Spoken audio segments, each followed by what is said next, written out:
أعوذ بالله من الشيطان الرجيم بسم الله الرحمن الرحيم رب اشرح لي صدري ويسر لي أمري واحلل عقدة من لساني يفقهوا قولي اللهم صل على محمد وعلى آل محمد كما صليت على إبراهيم وعلى آل إبراهيم إنك حميد مجيد اللهم بارك على محمد وعلى آل محمد كما باركت على إبراهيم وعلى آل إبراهيم إنك حميد مجيد۔ آج ہم پڑھیں گے ام المومنین حضرت جویریہ رضی اللہ تعالی عنہ کی سیرت۔ حضرت جویریہ رضی اللہ تعالی عنہ جو کہ حضور پاک صلی اللہ علیہ وآلہ وسلم کی 8ویں زوجہ محترمہ تھی، اور غزوہ تھا بنی مستلق۔ یہ غزوہ ہوا تھا، ایک جنگ ہوئی تھی بنی مستلق اس کا نام تھا، جس میں مسلمانوں کو فتح حاصل ہوئی تھی اور مشرکین کو شکست ہوئی تھی۔ اور جب مال غنیمت حاصل ہوتا تھا، ہم نے قرآن پاک میں بھی پڑھا تھا، سورۃ انفال میں بھی، جو مال غنیمت حاصل ہوتا ہے اس میں عورتیں بھی ہوتی ہیں،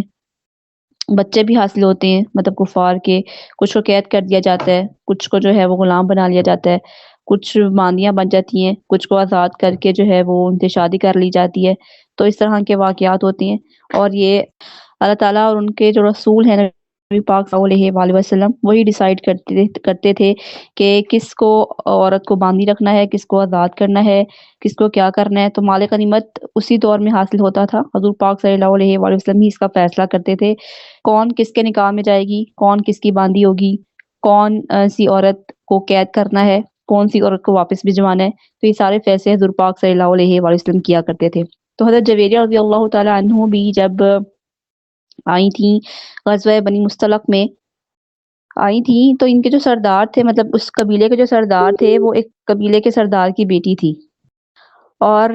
جو عورتیں باندیاں بن کر آئی تھیں ان میں سردار قوم کی بیٹی برہ بنت حارث بھی تھی۔ یہ وہی ہم نے کل ڈسکس کیا تھا، شاید پرسوں، کہ ایک اور ہم ڈسکس کریں گے ازواج مطہرات، جن میں سے ایک کا نام تھا برہ، اسلام لانے سے پہلے ایک کا نام تھا برہ، لیکن بعد میں حضور پاک صلی اللہ علیہ وآلہ وسلم نے ان کا نام چینج کر کے زینب رکھ دیا تھا۔ حضرت جویریہ رضی اللہ تعالی عنہ جو تھی، یہ بھی ایک سردار قوم کی بیٹی تھی، اور ان کا نام تھا برہ بنت حارث۔ تو رسول اللہ صلی اللہ علیہ وآلہ وسلم نے ان کو آزاد کر دیا تھا، اور پھر ان سے خود نکاح فرما کر انہیں اپنی زوجیت اور ان کے سردار گھرانے کو جو ہے وہ شرف بخشا تھا، جس سے ان سب کی خوب حوصلہ افزائی ہوئی، اور حضور پاک صلی اللہ علیہ وآلہ وسلم نے آپ کا نام برہ سے تبدیل کر کے جویریہ رکھ دیا تھا۔ اور حضرت جویریہ رضی اللہ تعالی عنہ حضور پاک صلی اللہ علیہ وآلہ وسلم کے نکاح میں آئیں، تو آپ رضی اللہ تعالی عنہ کے زوجہ نبی بن جانے کے احترام میں آپ رضی اللہ تعالی عنہ کے قبیلہ جو تھا بنو مستلق کے 100 گھرانے جو مختلف صحابہ کے پاس قیدی بن چکے تھے، آزاد کر دیے گئے۔ اس طرح آپ رضی اللہ تعالی عنہ اپنی قوم کے لیے، اپنی قبیلے کے لیے بہت بڑی خیر و برکت کا ذریعہ بنی، اور ذریعہ بنی بہت شان و شوکت کا، اپنے قبیلے کے لیے، اپنے قبیلے کا نام روشن کیا، اور جتنے بھی قبیلے کے لوگ قیدی ہو چکے تھے ان سب کو انہوں نے جو ہے وہ آزاد کرایا۔ اور آپ رضی اللہ تعالی عنہ کا نسب یہ تھا کہ ان کا اپنا نام برہ تھا، جو کہ جویریہ رکھ دیا گیا، والد کا نام تھا حارث، اور دادا کا نام تھا ابی زرار۔ اور آپ رضی اللہ تعالی عنہ کے جو والد تھے حارث بن ابی زرار، اپنے قبیلہ بنو مستلق کے سردار تھے۔ اور حضرت جویریہ رضی اللہ تعالی عنہ حضور پاک صلی اللہ علیہ وآلہ وسلم کے ساتھ نکاح سے پہلے اپنے چچا زاد بھائی کے نکاح میں تھی۔ اور یہ ایک اور غزوہ ہوا تھا، غزوہ مرثیہ، وہ مسلمانوں کے ہاتھ قتل ہو گیا تھا، کیونکہ حضرت جویریہ بھی پہلے اسلام نہیں لے کر آئی ہوئی تھی جب حضور پاک صلی اللہ علیہ وسلم کی زوجیت میں آئیں، مطلب اس سے پہلے انہوں نے اسلام قبول کیا، مگر جب وہ قید ہو کر آئیں، یعنی باندی کے طور پر آئیں، تب انہوں نے جو ہے اسلام قبول کیا، لیکن اس سے پہلے نہ ان کے شوہر، نہ ان کے والد، اور نہ ہی وہ قبیلہ جو تھا وہ مسلمان نہیں تھا۔ پھر حضرت جویریہ رضی اللہ تعالی عنہ رسول اللہ صلی اللہ علیہ وآلہ وسلم کے نکاح میں کس طرح آئیں، اس بات کو جاننے سے پہلے ہمیں تھوڑا سا غزوے کے بارے میں پتہ ہونا چاہیے کہ غزوہ بنو مستلق کیسا تھا غزوہ، اس میں کیا کچھ ہوا تھا، کیسے وہ نکاح میں آئی تھیں، یہ باتیں جو ہیں وہ جاننا ضروری ہیں۔ تو غزوہ بنو مستلق یہ تھا کہ حضور پاک صلی اللہ علیہ وآلہ وسلم کو یہ اطلاع ملی کہ ایک قبیلہ ہے بنو مستلق، اس کے لوگ اپنے سردار یعنی حارث بن ابی ضرار جو کہ حضرت جویریہ رضی اللہ تعالی عنہا کے والد تھے، جو بعد میں مسلمان ہوئے تھے، تو وہ تیاری کر رہے ہیں آپ صلی اللہ علیہ وآلہ وسلم کے خلاف جنگ کرنے کی۔ چنانچہ جب آپ صلی اللہ علیہ وآلہ وسلم کو یہ خبر ملی تو آپ صلی اللہ علیہ وآلہ وسلم 5 شعبان ہجری کو 700 صحابہ کرام کو ساتھ لے کر ان کی طرف جہاد کی روانہ ہوئے، اور ایک مقام تھا مقام قزید کے قریب پانی کے ایک تالاب پر جسے مرسی کہا جاتا تھا، آمنا سامنا ہوا، یعنی کہ جنگ چھڑ گئی اس تالاب کے پاس، اس لیے اس کو مرسی جنگ بھی کہا جاتا ہے۔ جیسے بھی ہم نے پہلے پڑھا کہ غزوہ مرسی بھی اسے کہا جاتا ہے کیونکہ یہ مرسی کی جگہ پر ہوا تھا، اس مقام کا نام تھا مرسی، اس تالاب پر جہاں پہ جنگ شروع ہوئی تھی۔ اور جنگ کس کے ساتھ ہو رہی ہے؟ حضرت جویریہ کے والد حضرت جویریہ کے قبیلے کے ساتھ جنگ ہو رہی ہے حضور پاک صلی اللہ علیہ وسلم کی اسلام لانے سے پہلے۔ وہ اسلام نہیں لے کر آئے ہوئے تھے، وہ مشرکین میں سے تھے۔ اور پھر آپ صلی اللہ علیہ وآلہ وسلم نے مہاجرین کا جھنڈا حضرت ابو بکر صدیق رضی اللہ تعالی عنہ اور انصار کا جھنڈا حضرت سعد بن عبادہ رضی اللہ تعالی عنہ کے ہاتھ میں دیا، اور جنگ شروع کرنے سے پہلے حضرت عمر کو ان کے پاس بھیجا کہ جا کر ان میں یہ اعلان کرو یعنی تم لوگ کلمہ پڑھ لو، اس سے تمہاری جانیں اور مال محفوظ ہو جائیں گے۔ یعنی حضور پاک صلی اللہ علیہ وآلہ وسلم نہیں چاہتے تھے کہ جنگ ہو، اور حضور پاک صلی اللہ علیہ وآلہ وسلم نے انہیں بتا دیا کہ اگر تم یہ کام کر لو گے تو ہم جنگ نہیں کریں گے، تم کلمہ پڑھ لو، تمہاری جانیں بھی محفوظ ہو جائیں گی، تمہارا مال بھی محفوظ ہو جائے گا۔ کیونکہ جنگ کرنے سے پہلے حضور پاک صلی اللہ علیہ وآلہ وسلم کو اللہ تعالیٰ کی طرف سے وحی کر دی جاتی تھی کہ آپ یہ جنگ جیتیں گے یا ہاریں گے، یا شکست ہوگی یا فتح ہوگی، پہلے پتہ چل جاتا تھا۔ تو نبی پاک صلی اللہ علیہ وآلہ وسلم کو پتا تھا کہ ہم صحابہ کی تعداد میں ہیں اور ہم لوگ جو ہے وہ جیت جائیں گے، کیونکہ وہ لوگ بہت کم بھی تھے، اور دوسرا اسلام ہی کو فتح ہوتی ہے ہر حال میں، چاہے وہ کم ہوں یا زیادہ ہوں، اسباب ہوں یا نہ ہوں، ایمان والوں ہی کی فتح ہوتی ہے کفار کے مقابلے میں ہمیشہ۔ تو رسول پاک صلی اللہ علیہ وآلہ وسلم نے انہیں میسج دیا حضرت عمر کے بقول کہ آپ جائیں اور آپ جا کے ان کو جو ہے میسج دے دیں، مگر ان لوگوں نے کلمہ پڑھنے سے انکار کر دیا اور مسلمانوں پر تیر برسانا شروع کر دیے۔ مطلب کہ شروعات انہوں نے کی، جنگ جو چھیڑی وہ انہوں نے چھیڑی، حضور پاک صلی اللہ علیہ وآلہ وسلم نے نہیں شروع کی جنگ، انہوں نے شروع کی، جبکہ حضور پاک صلی اللہ علیہ وآلہ وسلم نے ان کو کہا کہ تم کلمہ پڑھ لو گے تو سب کچھ سیف ہے، لیکن انہوں نے بجائے کلمہ پڑھنے کے انکار کیا اور تیر برسانا شروع کر دیے۔ اس پر آپ صلی اللہ علیہ وآلہ وسلم نے مسلمانوں کو جوابی حملے کی اجازت دے دی۔ لڑائی جاری رہی، بالآخر مسلمانوں کو زبردست کامیابی حاصل ہوئی۔ اس غزوے میں ان کے کئی آدمی قتل ہوئے اور مسلمانوں میں صرف ایک صحابی حضرت حشام رضی اللہ تعالی عنہ شہید ہوئے، یعنی کہ ان کے کافی لوگ مارے گئے، لیکن ہماری جو سائڈ کے تھے، مطلب جو ہمارے صحابہ تھے، ان میں صرف ایک صحابی شہید ہوئے۔ اس فتح کے نتیجے میں بہت سارا مال اکٹھا ہوا، باندیوں کی بھی کثیر تعداد آئی، ان میں حضرت جویریہ بھی تھیں۔ پھر آپ صلی اللہ علیہ وآلہ وسلم نے جب یہ مال اور باندیاں تقسیم فرمائی تو حضرت جویریہ حضرت ثابت بن قیس یا ان کے چچا زاد بھائی کے حصے میں آئی، یعنی پہلے حضور پاک صلی اللہ علیہ وآلہ وسلم نے ان کو نہیں لیا، انہوں نے پہلے جو تھے ان کے چچا زاد بھائی ان کے حصے میں دے دیا، مگر وہ سردار کی بیٹی تھی، اس لیے انہوں نے باندی بن کر رہنے کے بجائے حضرت ثابت بن قیس کو یہ پیشکش کی کہ آپ مجھے مال کے بدلے میں آزاد کر دیں، یعنی میں ایک سردار قبیلے کی بیٹی ہوں، میں کیسے باندی بن کر رہ سکتی ہوں، آپ نے جتنا مال لینا ہے آپ مجھ سے لے لیں، مجھے آزاد کر دیں۔ 9 اوقیہ یعنی 114 تولے چاندی کے برابر ہے۔ 9 اوقیہ پر یہ معاہدہ طے کیا گیا کہ ٹھیک ہے تم ہمیں 9 اوقیہ دے دو اور میں تمہیں آزاد کر دوں گا، مگر حضرت جویریہ کے پاس چونکہ کچھ بھی نہیں تھا، کیونکہ وہ تو خود ایک قید مطلب ہو کر آئی تھی، مطلب شکست ہو کر آئی تھی، ان کا قبیلہ شکست ہو چکا تھا، تو ان کے پاس کچھ بھی نہیں تھا، تو اس لیے وہ حضور پاک صلی اللہ علیہ وآلہ وسلم کی خدمت میں حاضر ہوئیں اور ان سے مالی تعاون کا کہا کہ آپ میری مالی مدد کریں، اور عرض کیا رسول اللہ میں اپنی قوم کے سردار حارث بن ابی ضرار کی بیٹی ہوں جویریہ، اس وقت میں جس مصیبت میں مبتلا ہوں، یعنی سردار کی بیٹی ہو کر ایک باندی بن چکی ہوں، وہ آپ پر چھپا ہوا نہیں ہے، مطلب یہ بات آپ کے سامنے ہے، سب کچھ آپ کے سامنے ہے۔ میں ثابت بن قیس کے حصے میں آئی ہوں اور میں نے آزادی حاصل کرنے کے لیے اس سے ایک متعینہ مال پر معاہدہ طے کیا ہے کہ تم مجھے آزاد کر دو، میں تمہیں مال دے دوں گی، لیکن جو مال اس نے مجھ سے طلب کیا ہے میرے پاس مال کی ادائیگی کے لیے کچھ بھی نہیں ہے، میں آپ سے مدد کی طلب کرنے کے لیے آئی ہوں، آپ صلی اللہ علیہ وآلہ وسلم نے یہ سن کر فرمایا، کیا میں تمہیں اس سے بہتر چیز نہ دوں؟ انہوں نے کہا، وہ کیا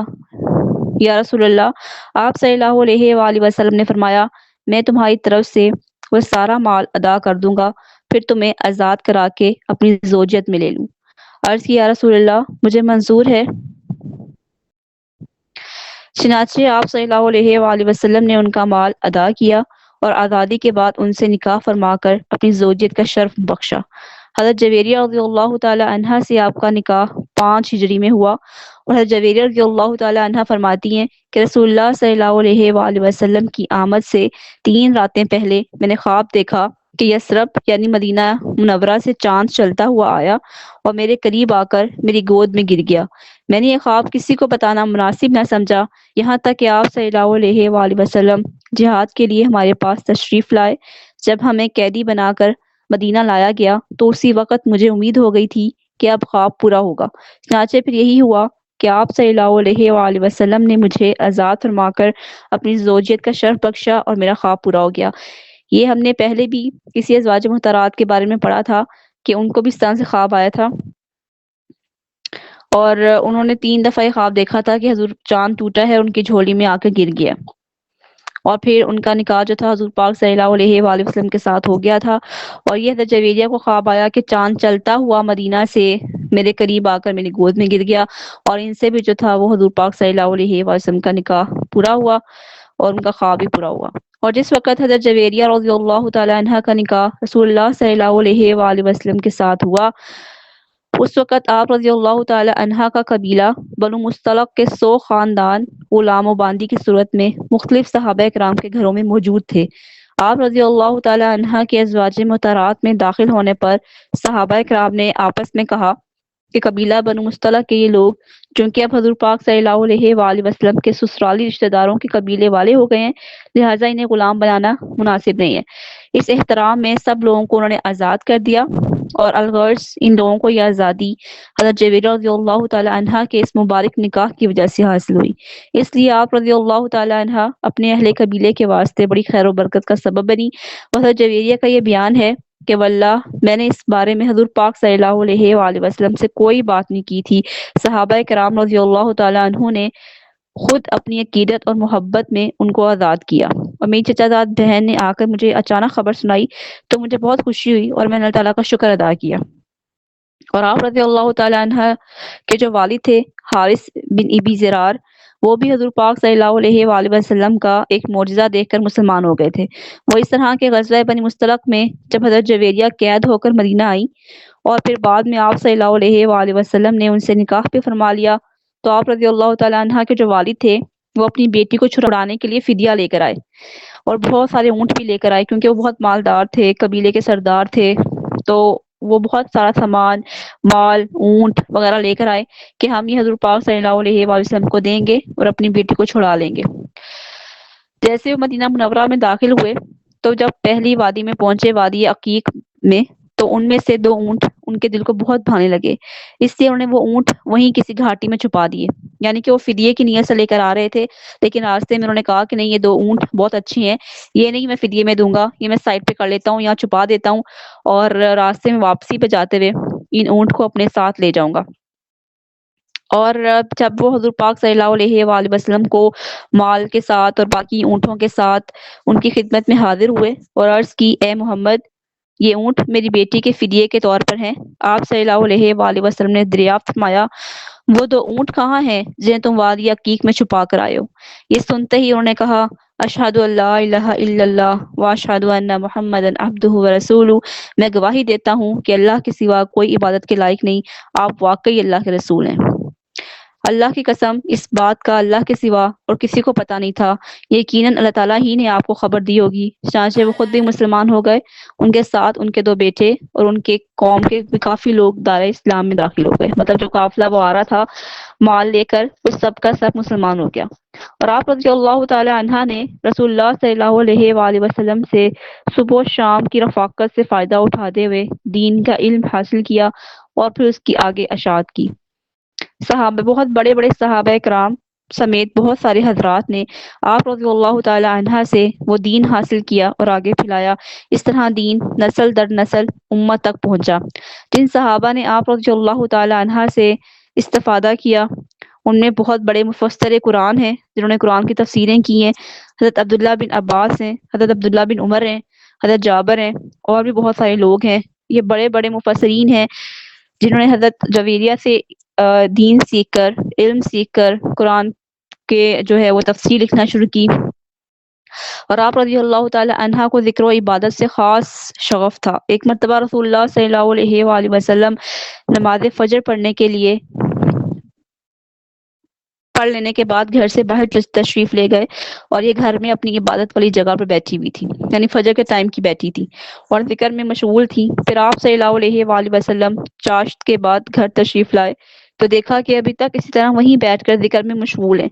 آپ صلی اللہ علیہ وآلہ وسلم نے دریافت فرمایا، جب سے میں گیا ہوں اسی وقت سے تم یہیں بیٹھی ہو؟ عرض کیا، جی ہاں۔ یہ ہم سب کے لیے بہت امپورٹنٹ بات ہے، بہت ضروری بات ہے کہ کچھ کلمے ہوتے ہیں کہ وہ ساری عبادت پہ بھاری ہوتے ہیں۔ کچھ کلمات ایسے ہوتے ہیں کہ ہماری چاشت، ہماری تہجد، مطلب اشراق، نفل عبادات جتنی بھی ہیں ان سب پر بھاری ہوتے ہیں۔ مطلب وہ پڑھ لی جائیں اور وہ کلمات پڑھ لیے جائیں تو وہ ایکول ہوتا ہے، جو کہ صبح کے اذکار میں آتی ہیں۔ بڑا خوبصورت واقعہ ہے، اور اس میں وہ حضور پاک صلی اللہ علیہ وآلہ وسلم فرماتے ہیں کہ جب میں واپس آیا تو تب بھی وہ وہیں بیٹھی ہوئی تھی، اور پھر آپ صلی اللہ علیہ وآلہ وسلم نے فرمایا، میں نے تمہیں جب سے میں گیا ہوں تم اسی وقت سے یہیں بیٹھی ہو؟ انہوں نے عرض کیا، جی ہاں۔ آپ صلی اللہ علیہ وآلہ وسلم نے فرمایا، میں نے تمہارے پاس سے جانے کے بعد 4 کلمات 3 مرتبہ کہے۔ تم نے آج جتنا ذکر کیا ہے اگر ان کلمات کو اس سارے ذکر کے ساتھ لایا جائے تو ثواب کے لحاظ سے ان کلمات کا وزن اس ذکر سے بڑھ جائے گا۔ اب آپ دیکھیں کہ اس کلمے کی کتنی فضیلت ہے کہ جس کو 3 دفعہ کہنے سے وہ فجر سے لے کر جو ہے وہ عبادت کر رہی ہیں، چاشت و اشراق تک عبادت کر رہی ہیں، ٹھیک ہے، اور مطلب 4 گھنٹے آپ لگا لیں، اور یہ 3 دفعہ وہ کلمات کہیں تو 3-4 گھنٹوں جتنا آپ کو ثواب ملے گا۔ پھر رسول اللہ صلی اللہ علیہ وآلہ وسلم نے وہ کلمات بتائے، سبحان اللہ و بحمدہ عدد خلقہ و رضا نفسہ و زینت عرشہ و مداد کلماتہ۔ یہ وہ کلمات ہیں، ان کو 3 دفعہ پڑھا جائے نا اگر، تو وہ اتنا زیادہ ثواب ہے، یعنی کہ جتنا بھی آپ ذکر کر لیں 4-5 گھنٹے بیٹھ کے بھی، چاشت پڑھ لیں پھر اشراق پڑھ لیں، تو تب بھی جو ہے نا وہ مطلب اتنا زیادہ اس کا ذکر ہے، مطلب اتنا زیادہ اس کا ثواب ہے۔ اور یہ اس میں آتا ہے مسنون دعائیں جو ہوتی ہیں فجر ٹائم پڑھنے کی، جو اذکار ہوتے ہیں صبح کے اور شام کے، اس میں یہ دعا ہے، ہمیں بھی 3 دفعہ پڑھ لینی چاہیے، آپ لوگ بھی پڑھ لیں۔ سبحان اللہ و بحمدہ عدد خلقہ و رضا نفسہ و زینت عرشہ و مداد کلماتہ۔ سبحان اللہ و بحمدہ عدد خلقہ و رضا نفسہ و زینت عرشہ و مداد کلماتہ۔ سبحان اللہ و بحمدہ عدد خلقہ و رضا نفسہ و زینت عرشہ و مداد کلماتہ۔ پھر ام المومنین حضرت جویریہ رضی اللہ تعالی عنہا نے 50 ہجری میں انتقال فرمایا۔ نماز جنازہ مروان بن حکم نے پڑھائی جو اس وقت مدینہ طیبہ کے حاکم تھے، اور جنت البقیع میں آپ رضی اللہ تعالی عنہ کو دفن کیا گیا۔ تو یہ تھی حضرت جویریہ رضی اللہ تعالی عنہ کی سیرت، اور اس میں بھی ایک بات جو ہر ایک ازواج المطہرات میں ام المومنین میں کامن ہے، وہ یہی ہے کہ وہ کتنا شوق و عبادت رکھتی تھی، کتنا زیادہ جو ہے وہ اللہ تعالیٰ کے لیے ٹائم نکالتی تھی، اور کتنا زیادہ جو ہے وہ عبادت میں مشغول رہتی تھی۔ ابھی تک ایک ہی بات سب میں کامن آ رہی ہے کہ کتنی زیادہ عبادت گزار تھی، کتنی نیک پرہیزگار تھی، اور کتنی جو ہے وہ عقیدت اور محبت رکھتی تھی، اور کس طرح سے علم بانٹتی تھی کہ صحابہ کرام بھی علم سیکھتے تھے، اتنا علم ان کے پاس ہوتا تھا۔ وہ دین پر کام کرنے والی ہماری مائیں جو گزر گئی، وہ دین پر کام کرنے والی تھی، دین کو آگے پھیلانے والی تھی، دین کے لیے انہوں نے کیا کچھ کیا ہے، اور نہ صرف اپنے تک محدود رکھا بلکہ آگے بھی پہنچایا۔ تو اللہ تعالیٰ ہم سب کو بھی توفیق دے کہ ہم بھی دین کو آگے پہنچائیں۔ اور آگے ہم نیکسٹ پڑھیں گے کہ ان کے بعد جو 9واں نکاح حضور پاک صلی اللہ علیہ وآلہ وسلم نے کیا تھا وہ حضرت ام حبیبہ رضی اللہ تعالی عنہا سے کیا تھا، اور جو کہ ابو سفیان کی بیٹی تھی، جو کہ مسلمانوں کے ساتھ سارا سال جنگ کرتا رہا، مطلب کہ بہت ہی جنگ جب بھی شروع ہوتی تھی ابو سفیان کی وجہ سے شروع ہوتی تھی، اور پھر آخر پہ مطلب اینڈ پہ آ کے اس نے اسلام قبول کر لیا تھا۔ جیسے یہ پہلے جویریہ کی سیرت پڑھی ہے کہ وہ بھی ایک ان کے قبیلے میں سے تھی اور سردار بیٹی تھی، اسی طرح جو حضرت حبیبہ تھی یہ بھی ابو سفیان جو تھے وہ ان کی بیٹی تھی، اور ابو سفیان کا جو اصل نام تھا وہ زنہر تھا، جبکہ ہمیں پتہ ہی نہیں ہے کبھی کہ ابو سفیان کی یہ کنیت تھی کہ ابو سفیان، لیکن ان کا جو اصل نام تھا وہ زہر تھا، زنہر تھا۔ اور پھر یہ بھی ایک سٹوری ہے کہ اسی طرح ایک غزوے سے ریلیونٹ ہی ہے، جیسے یہ پہلے جویریہ کی ہے کہ پہلے لڑائیاں ہوتی رہی، جنگیں چلتی رہیں، اور پھر جو ہے وہ اسلام قبول کر لیا انہوں نے، اور پھر وہ مطلب نکاح میں آ گئی حضور پاک صلی اللہ علیہ وآلہ وسلم کی۔ تو اللہ تعالیٰ ہم سب کو توفیق دے کہ ہم سیرت کو سیکھیں، اپنے بچوں کو سکھائیں، کیونکہ نبی پاک صلی اللہ علیہ وآلہ وسلم کا ارشاد ہے کہ اپنی اولاد کو 3 چیزیں سکھاؤ، ایک قرآن کا علم، دوسرا اہل بیت سے محبت، اور تیسرا رسول اللہ صلی اللہ علیہ وآلہ وسلم کی سنت۔ تو یہ 3 چیزیں سکھانا بہت ضروری ہے سب کو، اور اہل بیت کی اسپیشلی محبت ہمارے دلوں میں آئے گی تو ہی ہمارا ایمان مکمل ہے۔ ہم نے پہلے بھی سٹارٹ میں پڑھا تھا کہ جب تک اہل بیت کی محبت ہمارے دلوں میں نہیں آتی ہم کامل ایمان والے نہیں ہو سکتے۔ سبحانک اللہم و بحمدک، نشہد ان لا الہ الا انت، نستغفرک و نتوب الیک۔ اللهم صل على محمد وعلى آل محمد كما صليت على إبراهيم وعلى آل إبراهيم إنك حميد مجيد۔ اللهم بارك على محمد وعلى آل محمد كما باركت على إبراهيم وعلى آل إبراهيم إنك حميد مجيد۔ آمین یا رب العالمین۔ السلام علیکم ورحمۃ اللہ وبرکاتہ۔